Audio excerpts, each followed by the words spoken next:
Friends, मैं मंजू मित्तल आपका स्वागत करती हूँ।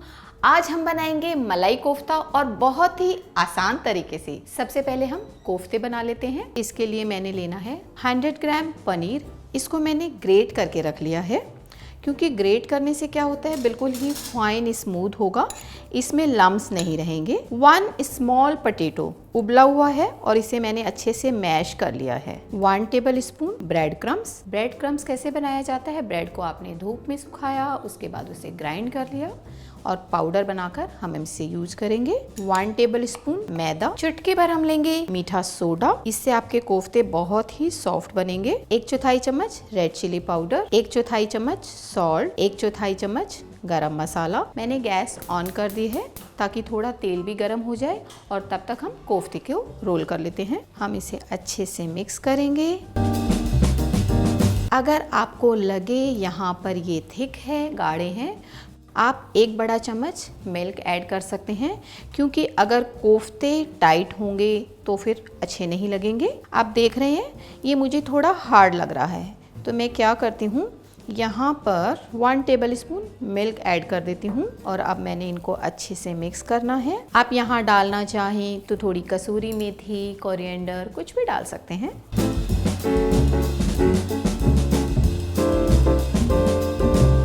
ये देखिए जी, मैंने राउंड राउंड कोफ्ते बनाए हैं। आप इसको ओवल शेप में बनाना चाहें तो आप ओवल भी बना सकते हैं।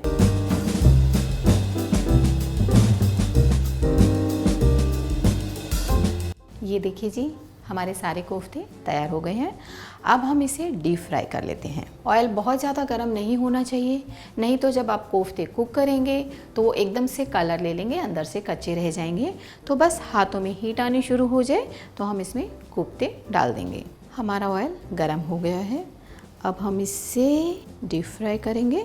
एक साथ बहुत ज़्यादा कोफ्ते नहीं डालेंगे, अदरवाइज स्पेस नहीं मिलेगी तो टूट सकते हैं कोफ्ते। मेरी कढ़ाई में जगह है तो मैं यहाँ पर कोफ्ते और ऐड कर रही हूँ। हमारे इस क्वांटिटी में 10 कोफ्ते तैयार हो गए हैं। इसे आपने अभी टर्न नहीं करना है, जब थोड़ा सा कलर चेंज होगा तब हम इसे टर्न करेंगे। अगर हमने इसे कच्चे में ही टर्न किया तो ये टूट सकते हैं, इनमें ऑयल अब्जॉर्ब हो सकता है, तो ऑयल नहीं आए तो अभी हम इसे टर्न नहीं करेंगे। ये देखिए जी, कोफ्ते बिल्कुल फ्लफ़ी हो गए हैं। आप कोफ्ते को एक दिन पहले भी बनाकर रख सकते हैं।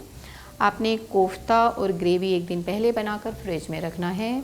सेम टाइम पर दोनों चीज़ों को निकाल कर गरम कर आप यूज कर सकते हैं। ये देखिए जी, कोफ्ते तैयार है। मैं गैस बंद कर देती हूँ और इन सबको मैं निकाल लेती हूँ। इन्हें हमने किचन टॉवल पे निकाल देना है। अब हम बनाएंगे कोफ्ते की ग्रेवी।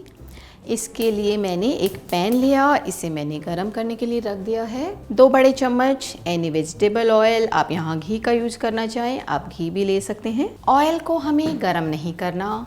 यहाँ पर मैंने 1 बिग साइज अनियन लिया था और उसे मिक्सी में फाइन कट करके ग्राइंड कर दिया है। आपने देखा होगा जब हम गरम गरम ऑयल में अनियन का पेस्ट डालते हैं, चारों तरफ से एक लेयर आ जाती है, सारे मसाले का टेस्ट, फ्लेवर एंड कलर वहीं ख़त्म हो जाता है। तो अगर आप इसे ठंडे ऑयल में डालेंगे, अब ये बहुत ही आराम से कुक होगा, इसका फ्लेवर और कलर बहुत अच्छा आएगा। मैं फ्लेम को थोड़ा मीडियम कर देती हूँ, क्योंकि जब कभी भी हम बहुत ही हाई फ्लेम पे कुक करते हैं तो मसाले भी अंदर से कच्चे रह जाते हैं और उनका कलर बहुत ही जल्दी आ जाता है, तो ऐसा नहीं होना चाहिए। तो अब हम इसे मीडियम फ्लेम पे आराम से थोड़ा सा लाइट कलर होने तक कुक करेंगे। मैंने अभी इसमें गार्लिक नहीं ऐड किया है, क्योंकि कई बार आपने देखा होगा ऑयल गरम हो गया और आपने गार्लिक डाला और जब आप इसको कुक करते हैं तो वो क्रिस्पी हो जाता है और एकदम से बहुत स्ट्रॉन्ग फ्लेवर देता है। तो ऐसा नहीं करना है हमें।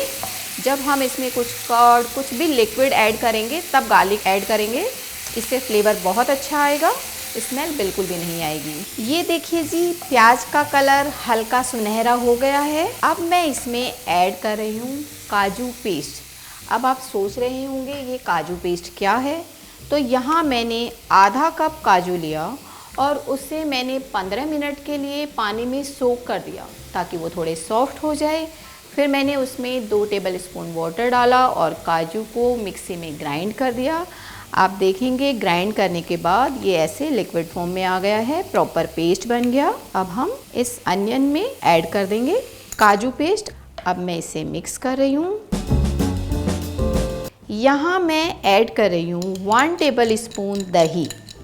आपको स्पेशली ध्यान रखना है कि काजू पेस्ट डालने के बाद ही आप दही डालेंगे, नहीं तो हमारी दही फट जाएगी। अगर आपने काजू पेस्ट डालने के बाद दही डाला तो काजू दही को अब्जॉर्ब कर लेगा और इससे आपकी दही फटेगी नहीं, टेस्ट बहुत अच्छा आएगा, टेक्सचर बहुत अच्छा आएगा। यहाँ मैं डाल देती हूँ ½ TSP गार्लिक पेस्ट। हमने ये गार्लिक पेस्ट घर पे ही बनाया है और आप भी हमारा ये गार्लिक पेस्ट बनाना चाहते हैं तो आप हमारा किचन हैक्स ज़रूर से देखें। ½ TSP red chilli powder, ½ TSP salt, 1 TSP गरम मसाला। इन सबको भी मुझे 1 मिनट तक अच्छे से कुक करना है ताकि सारे मसालों का फ्लेवर बहुत ही अच्छा सा आए। हमने यहाँ पर 2 छोटे चम्मच शुगर भी डाले हैं। अगर आपको कम मीठा चाहिए तो आप 1 भी डाल सकते हैं। 1 मिनट के लिए हमने कुक किया। अब मैं यहाँ पर डालूँगी 1 cup milky water. Milky water यानी आधा कप दूध और आधा कप पानी हमने मिक्स करके डालना है। कई बार आप लोगों की शिकायत होती है कि जब हम अपनी ग्रेवी में दूध डालते हैं, दूध डालने के साथ साथ दूध फट जाता है। तो अगर आपने मिल्की वाटर ऐड किया तो ये प्रॉब्लम बिल्कुल सॉल्व हो जाएगी।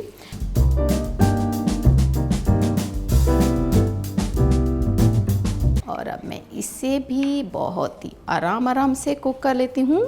2 से 3 मिनट तक ग्रेवी को कुक करेंगे। ये देखिए जी, बहुत ही अच्छा सा टेक्सचर। अगर आपने सुबह से कोफ्ते इसमें डाल दिए तो सारे कोफ्ते घुल जाएंगे। अगर आपको इवनिंग में सर्व करना है तो आपने जस्ट सर्विंग से पहले कोफ्तों को ग्रेवी में डाला, एक बार बॉईल किया और सर्व करेंगे। अब मैं यहाँ पर ऐड कर देती हूँ 1 बड़ा चम्मच मलाई।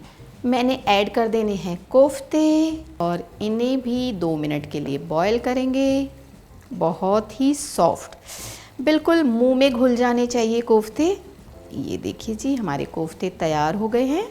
अब मैं इनको सर्व करती हूँ। कई बार रखे रखे कोफ्ते ज़्यादा गाढ़े हो जाते हैं तो ऐसे में आप फिर से मिल्की वाटर ऐड करेंगे, उसे अच्छे से गर्म करेंगे और सर्व करेंगे। हम इसे गार्निश करेंगे मलाई से और हमने ली है थोड़ी चेरी। ये देखिए जी, गर्मा गर्म मलाई कोफ्ते तैयार।